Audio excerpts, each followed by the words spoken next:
Proper Punters, brought to you by CrossBet. Are you ready to level up your punting game? Welcome back to another week of Proper Punters. I'm here with my man Tommy Forward. How are we? Good, mate. How are you? I'm good. Fuck, grand final week. Big weekend. Who you tipping? I think Penrith. Yeah, why? Yeah. I just think they've been there, done that recently, got the experience. Hard to look past Nathan Cleary when he's on. What about yourself, Mace? I need to continue to look at it. I think that spine from Melbourne continuously ask questions of the defence as all four of those players run first past second. Yeah. And I think if there's one team that can upset Penrith, it's Melbourne. I think the loss of Nelson will be big, and I think he's a big offloader, and I think you need to offload the pill and make it stick. So, it's a flip of the coin. I don't know. I'm going to reserve my opinion until later. Yeah, I need enough. to do some more homework on it. I just think it's going to be a cracking game, and whoever gets rubber the green on the knot will probably get the job done. Yeah, for sure. Last week, interesting racing. Broadsiding took out the Golden Rose. Yeah, and he was absolutely smashed. They started $2.20, I think was the last fixed price. That was Top SP. Fluck was $3 for the last 30 minutes of betting. Top Fluck, $3, gets into $2.30, pops up $2 on the totes. It's funny, I was discussing this with another punter friend of mine, and he goes, what price do you reprice him? Probably evens. Do you though? Because yes, he wasn't in the best position, but he comes out, gets a beautiful gap, gets the right run. Yeah, he got the right run. I thought he was disadvantaged. And he wins by this. Yeah. I don't know. I mean, I can't wait to see where the place getters go as well. I think Traffic Warden's being talked as going back to the Everest for the stable, which is pretty big. Broadsiding will just go on a Caulfield Guineas path, and I can't really see him losing the Caulfield Guineas.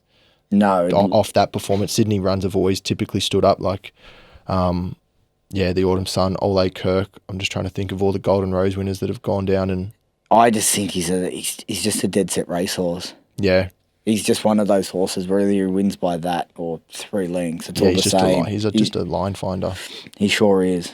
Gatsby getting beaten that was a hard watch. I think that was just the difference in sort of positions. I mean, Perspiration coming down the middle part of the track and Gatsby's having to wait on his run, come up the rail, which I think was probably a length inferior. So if you come down the same part of the track, I think Gatsby's gets Perspiration 9 times out of 10. And Celestial Legend, it was a bit of a head scratcher, wasn't it? Bit of a weird run. Yeah. Weird ride. I don't think a lot went right for him. Not sure. Willing to forgive, but we'll wait and see where he goes next. Yeah, for sure. We go in, Epsom Super Saturday. I can't believe it's already the Epsom. Absolutely flown. Yeah, crazy. Yeah, already in the October. Melbourne Cup will be around soon and we'll be like, what the fuck's just happened? But yeah, should be good racing hopefully on Saturday. Yeah. Weather looks good. We've got the rail in the 3 metre position. How are you thinking track will play? I think rail 3 metres takes out sort of the fence off. I think it'll play relatively well. I think leaders will get a better chance than what they do when the rail's in the true. Those 3 inside lanes will be taken out, and I think lanes 4, 5, 6 will be just as good as the horses that are settling midfield coming down lanes 10. Out in that 8 metre rail. So I think, if you like something that's going to be up and in this Saturday, don't be afraid to have a crack. It'll be interesting. I think keep a close eye. We've got some decent weather. It should be a cracking day out there. Yeah. And we get our first look at the 2-year-olds. I know, mate. This is your avenue, I think. I mean... to be honest, I think personally, my favourite thing to bet on is 3-year-olds because I find 2-year-olds, they can go shin sore. A lot more can go wrong, and me, they got a few head issues. Some head noise. Lots of head noise. They love to, hanging in, hanging out. Getting them to run straight is probably half the battle as well as finding the right one, I think. Yeah, I'm very much still a 2-year-old. Let's go through. We'll start off with the breeders. We're going to cover most the 2-year-old races, and I think all the black type racing. We might skip a few of those benchmark races. Let's start race 2. Yep. So we've got Gay Waterhouse in taking up the top 3 runners in the field. I will touch briefly on what Racing New South Wales maps have put out, but obviously having their first starts, it's really hard to sort of nail down a speed map. Yeah, but I think North England has shown speed in its trials from gate 2. I think they'll use that gate, be positive, find the front. I think a good indicator for 2-year-olds too is finding a rail, something to sort of chase or keep them running in a lane. So I think they're like little greyhounds. Yeah, So it's good. Fox 1 is huge. Absolutely. So yeah, being out off the track, I think may be a disadvantage for these 2-year-olds. Yep. Tuscany, the second favourite, or the current favourite actually, in front of North England. From gate 6, I think James will just put it in a lovely spot, get the horse to settle. And then King Kirk as well from 7. It'd be interesting because Rachel King's not typically a jockey that wants to settle, and riding for the Gay Waterhouse stable, it wouldn't surprise me to see her try and press on and find some sort of a positive position. But in terms of last year's sort of 2-year-old racing season, we saw Gay Waterhouse win like 50 to 60% of the races she contested in, and it looks like it's going to be another year of rinse and repeat. I'm with North England. I love the trial. I love the way it found the front. I like the way it extended, and I like the way it was holding its rivals over the last 200 metres. Tuscany will have favours just looking at the jockey. We'll have admirers looking at the jockey trainer combination, looking at the sale price, $1.5 million. Like, that's a lot of money to pay. So the expectations will be there, but I just think the up and comer, ready to go 2-year-old looks like North England from the trials. I was out there. I had a bit of a look around. I haven't got all my notes. I remember most of them. I do remember Ripley being a cracking type, but I wasn't overly impressed with its trial. Tuscany, I got there a little bit late, but just caught the end of it and spoke to a couple of people and said it wasn't much to look at, funnily enough. So it's obviously bred exceedingly well, as we know, but wasn't a lot to look at, but did love the way it buckled down when asked. And it is really good to see, like with the 2-year-old, sometimes you can see them on the bit and you think they've got something there. Sometimes it really is good just to see them. They can be flat to the boards, but it's good to know they've got something under the hood. Definitely. I'm leaning towards North England over Tuscany. They look the two. I think those two colours will probably fight out the finish. Not a race I'm super keen to bet at the current price, but we'll see on the day. Big thing with these 2-year-olds as well, unless you think they are head and shoulders above the rest, or you're thinking you're getting some sort of over, I love seeing them in the yard, because what you see now to what we saw the other day to what, like, they can change so much and they can just completely go to pieces when it comes to a big race day. I'm happy to take a bit of unders late and go with a horse that I think is doing everything right, and sometimes the money's for as well. Yeah, for sure. All right, we move on to is it Gimcrack? I think it's Gimcrack. It's not Gimcrack. I think it is Gimcrack. I think it is, yeah. I massive, don't know how to big pronounce field it. this. Yeah, massive field. I was very great up by this race. I got a fast tempo. I think Scrumptious, Voting Rights, and Olay I think will be positive, but looks a massive field. Wouldn't be surprised if neither of the three are leading on Saturday. I found this race very tricky. The horse I thought showed a good ability as a 2-year-old. Well, out of its trial, was Memo. Out of a 2-year-old, I think they all are. I know. Was Memo. I love the way this horse extended out wide. Kieran sort of got it off its back of the horse in front of it, tried to extend. The horse wanted to lay in, just being inexperienced. But when he really straightened it up, I love the way it extended. I love the way it was soft through the line. It's typically rare to see sort of 2-year-olds show that turn of foot at a trial, so I was impressed. Yep. My reservations are sort of the gate 16 on Saturday. I think not finding the rail, being back and wide likely will be a negative. But if it can find it back and come down the middle part of the straight and show good behaviour when it's sprinting, I think it can run a good race. I think $9.50 is a fair price. But I was a bit tricky. Interesting to see what they do with Icarian Dream. Trials were good. Always respect the Kieran Maher stable. But $3.90 I was happy to leave. What about you, Mace? Definitely thought I liked its trial. I was there. Love the way it worked down the outside. Something I've noticed I think, just in a couple of recent years, obviously with 2-year-olds, as you said, finding the fence and being on pace is usually, especially if, I should say, early in the season, can change late in the season as they grow more experience. I do think, though, that some of these horses, I don't know if training techniques have changed or what it is, but horses are starting to be able to settle and work through. I don't know if trainers work on it more now or what it is, but I think they're doing a good job of it, because I did see a couple. concede it's one of the chances. Horse I wanted to mention was Strata Verena. Yep. And obviously J-Max aboard. I liked its trial. I don't think the time was overly fast. I just love the style in which this Bjorn Baker horse, this filly, I really liked it. Mm-hmm. Really liked the way that she weaved through. She just did it. She relaxed, took the gap. Yep. And I think that's a really big thing in these sort of races. Shame that she's drawn barrier 17. That's obviously a massive negative. Mm-hmm. I just think you're getting $9 though to find out. Mm-hmm. And I think if anyone can get a horse like that, J-Max definitely one of them. The other horse is that number 6, Korean Dream. Yeah, I think. Korean Dream. I liked its trial. I thought it's trialled pretty well. Yep. Did everything right. I think it's probably the horse to beat from the barrier now. Yeah. They were the 3 horses for me. I'm going, with 6, Korean Dream, Strata Verena, and Mimo. Yep. Beautiful. Maybe box them up in a Quinella. Yep. I do want to make one mention of a roughie as well. Autumn Blonde, Johnny Sargent. She's a bit of a real leggy sort of a filly, rangy. Travelled probably a little and just like right up and then took the gap, worked. I think, what won her trial? Memo. She was in the Memo trial. I thought she ran a really gutsy second there.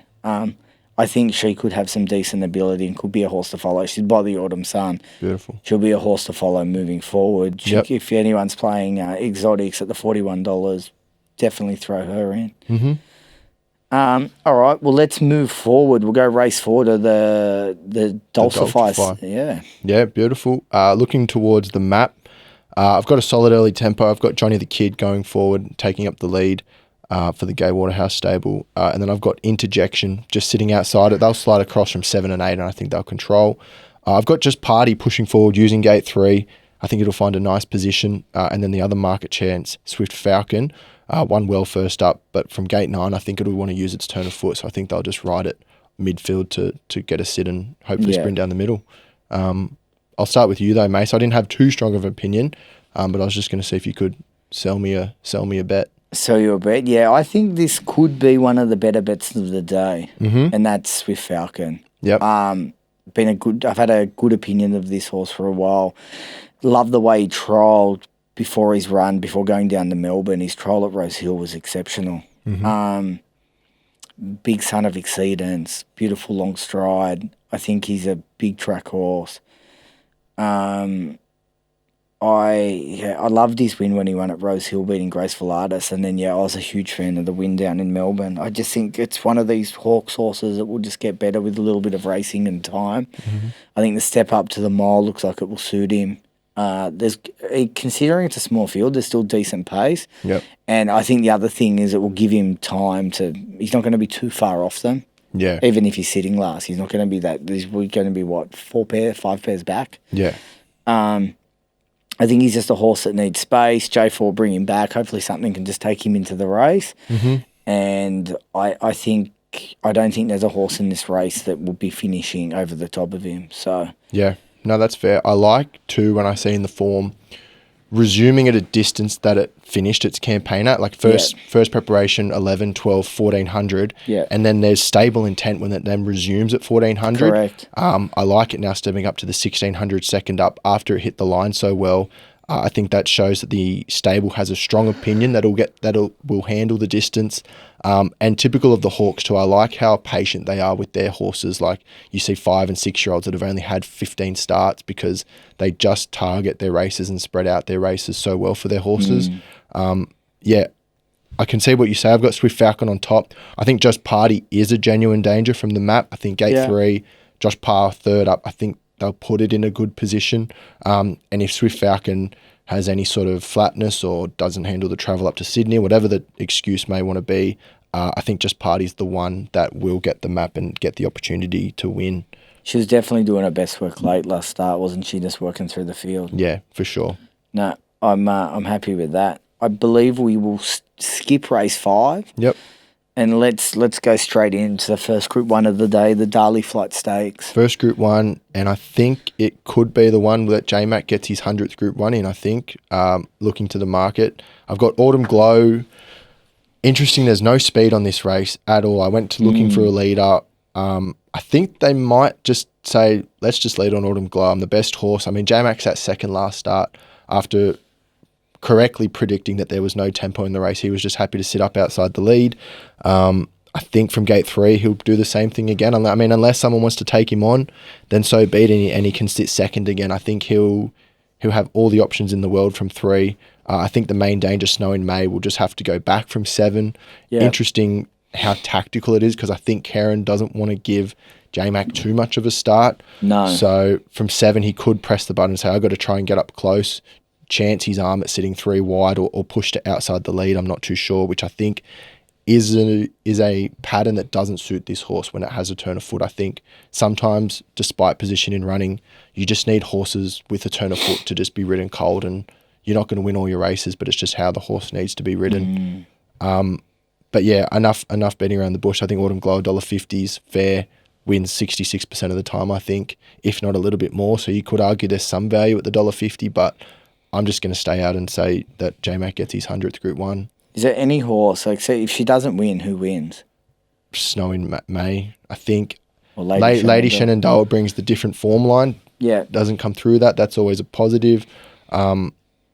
Has the upside, sure, like 4th career start, but Autumn Glow has just as much upside as any other horse in the field, I think, and beat them last start. I'm in total agreement. I reckon if you wanted to have a smoky for the Quinella, I think Autumn Glow is definitely the horse to beat. If you want a smoky for the Quinella, it's Powers of Opal. Absolutely loved its last run at Randwick. Yep. It was in a midway. Love the way it hit the line. It's been super unlucky in its last 2 starts. Yep. I know this is a completely different grade, but that was against older horses. Yeah. The trial between runs has been really good. I'm assuming Sarge is going to keep pushing her up in trip. Yep. As he loves to do, and he's being by Ocean Park and the Kiwi mare. I think that's the route that she'll be going, but I reckon she could be a smoky to run in second. One to follow. I think Autumn Glow's the horse. I don't think we need to spend too much longer on it. It's definitely the horse to beat. Yep. It's probably just an anchor for multis. Yep, beautiful. All right, we move along. We have the Air Premier Stakes. Yeah. I've got just an average tempo. I think Marzu will want to take it up, or Coal Crusher. Not too sure. I think Coal Crusher is a horse that Joe Pride has set for one race. I don't think this is the race. I don't think they'll be set on leading and going helter-skelter. I think 8-1 they could settle box seat just behind Marzu. Think about it from 8. I think they'll push forward and settle just outside the lead. Then Chain of Lightning from 2. I do note this horse is also duly accepted down in Melbourne, so see where that goes. And then your 2 favourites, Bella Nipotina and Giga Kick, they'll be ridden midfield to produce their sprint late. It's an interesting race. These kinds of races are never races I want to be taking 250, 270 when these horses are set to peak in 2 weeks' time in the Everest. I think the intent to win's not there. I mean, this morning Giga Kick was announced as coming into the Everest. I was going to make a case that it was a bet if they didn't have a slot, but now that they've got a slot, do they just back off a touch and say, let's just get it ready for 2 weeks' time? I didn't have an opinion, and I wasn't going to split hairs between the two at 250 and 270. What about you, Mace? It's not a race I'm keen to bet in. Could think about it, be back. Yeah, I was going to ask you what you thought of the trials. I thought they were good. They weren't like I'm jumping out of trees to back it good. Yep. But they were certainly slightly better than a pass mark. Yep. I think if he's back at his best, he wins. Yep.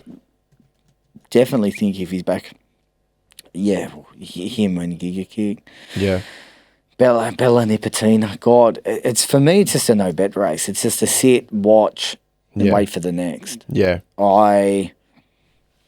I mean, the horse doesn't have a run yet in this year's Everest, so it sort of is the one that's like, is the intent there that we need to get a win first up. We need to make a statement to get into the Everest and try and retain our crown. Oh, you know what? I think if I'm going anywhere, I'm going Giga Kick. I think they'll want Giga Kick to win.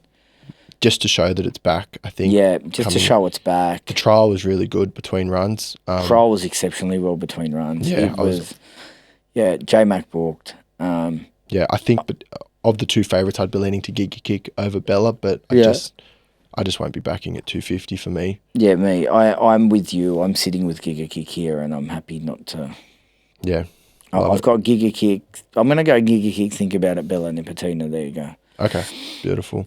And then I hope that helps the fans. Yeah. Because I'm certainly not interested to bet. Yep. We've got a pretty decent sized Metrop field. How's the pace look here? It always is a big field. I think the gay runners will be positive as usual. I got Serpentine and Cleveland. From their wide draws, the 2400 at Randwick's, they've got like 300 metres, I think, before they start to turn coming down the home straight. So there's enough time for your wide draws to work across. Then Military Mission from Gate 1 will be ridden further forward. Future History from Gate 3 will be ridden further forward. Unusual Legacy from Gate 4. I think this kind of race is where the low draws use their gates and the wide draws just go back naturally. I like these kinds of race maps because they're pretty straightforward. There's no confusing stuff. I thought this race was a lottery. Look, when I went and started to do the form, I didn't know what to make. Unusual Legacy, racing well, but lost last start. Is it a 2400 metre horse? I'm not too sure yet. I mean, 18, resumes at 15, up to 18, up to 19, then jumps up to 24. I like horses that have had at least one career one over the 2400 before, just to show their capabilities that they can handle it. Who the hell is Warumu Pin? He's from New Zealand. He had a little stint in Victoria for a little while, then went back to New Zealand, and I think they've just brought him back over because they must be light on 50-kilo riders. Yeah, wow. Big opportunity. Massive opportunity to have a favourite in the Metrop. I went looking and looked at Land Legend. It has a 2600 metre win over at Randwick. On that occasion, they went super fast. It was exposed early and made a long sustained run. I like that kind of setup for a horse that screams Metropolitan. Yep. Reece Jones gets in on the 51. Third up for Waller. I think the 850 is some value on an each way basis. And that was kind of where I lent in a tricky race. I wasn't going to have too much on. But yeah, what about you, mate? Is the win of Land Legend, was that the horse that was just absolutely off the map that day when it won? They put an absolute fortune on it. Could have been. From memory, I think it could have been like 7s into 4s or something. Yeah, 7. Yeah, I think it was very. The speed was on. I remember it sat like 5th in the run, made a mid-race move, pulled out, and just walked in. I think it won by 3 lengths over Cleveland that day. That was a week later last year, the 14th of October last year. So around this time is when it peaked. That was also third up, I believe, which the horse is third up again this week. Land Legend for me, $8.50 I'll be taking. Yeah, Reece Jones, big pickup for him. Huge. Massive opportunity to take out a Group 1, major Group 1. Mm-hmm. I can see it's a chance. I've always had a big opinion of Unusual Legacy. I think it can run a cheeky race. These are not usually my sort of races or ones that I get too excited and enthused about. Mm-hmm. I'm happy to agree with you, and I'm happy to probably watch. Yeah, no, that's fair. In saying now we move on. The Epsom, Tab Epsom. Love a mole at Randwick. Very exciting. Best love race. a Doncaster. Love an handicaps. Epsom. So much opinion about handicaps and weights, and it makes for such a great betting race. I'll start with the map. It looks large as usual, 20 runners with 1 emergency. I've got the gay runners, as I always say, leading. Major Beale and Royal Patronage. They'll be positive.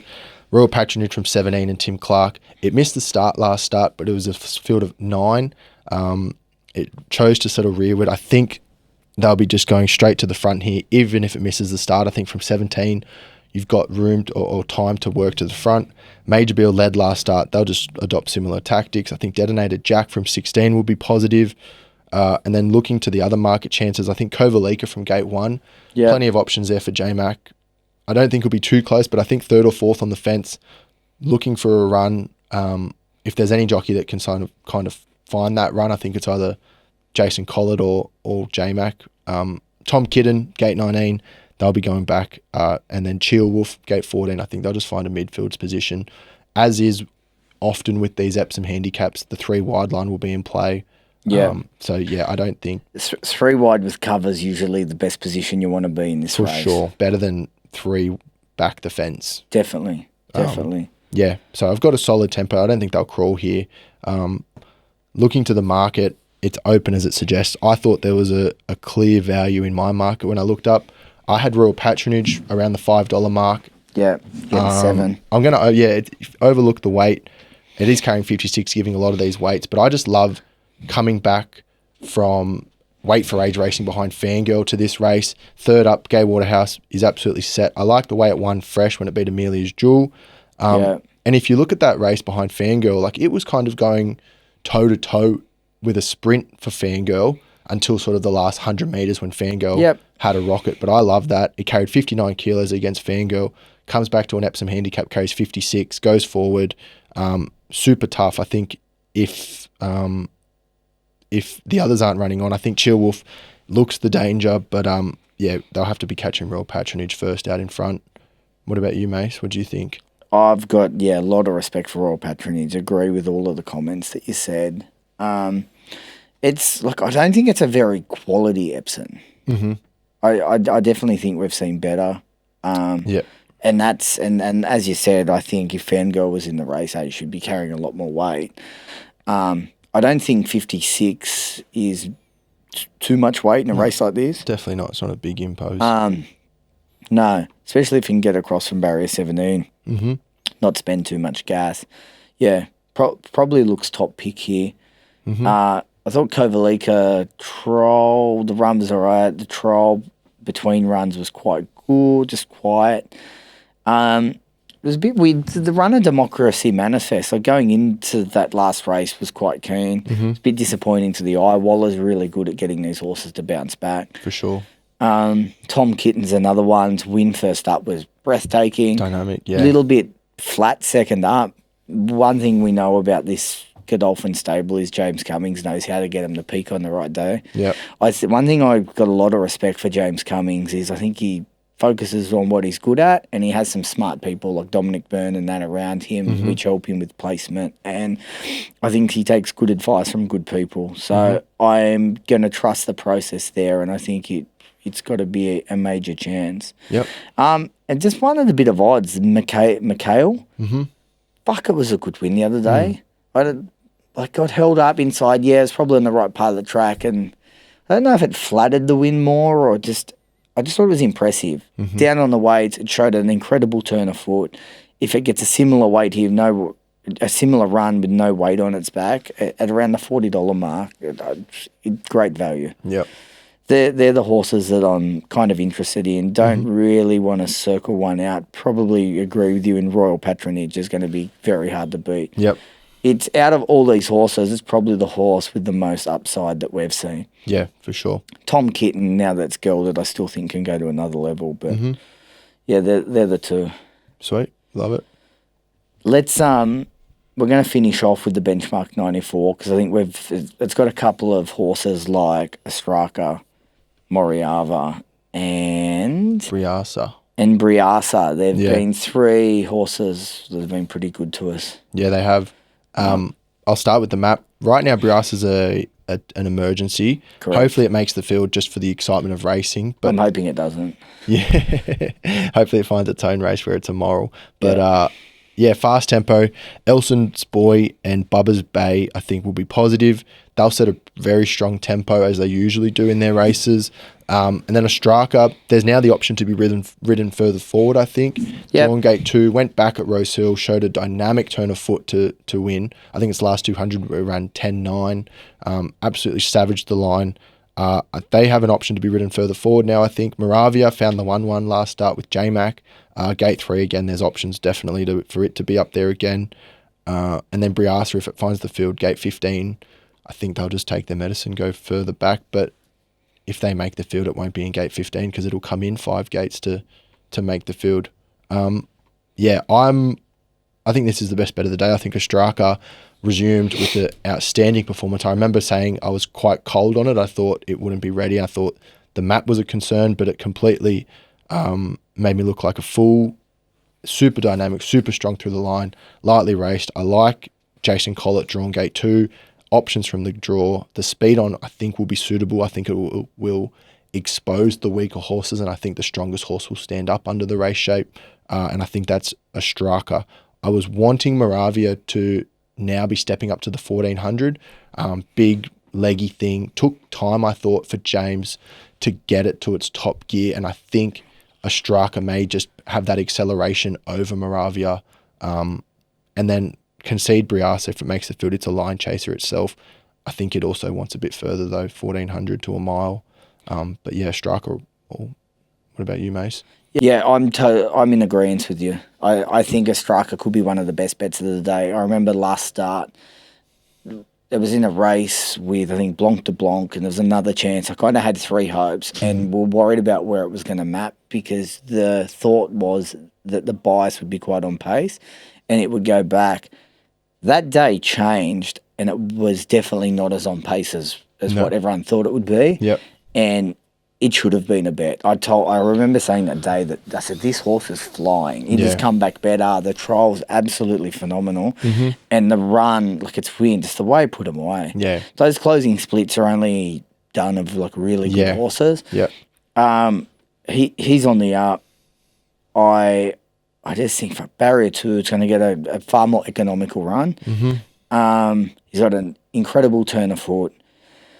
As long as the fence isn't completely off, and even by then, they'll usually be getting right out, so Collett will find his way. Yeah. I've got it clear top pick. I'm hoping Briasa isn't in the race, because really, if you did have to save, you probably could save on Moriava. Yeah.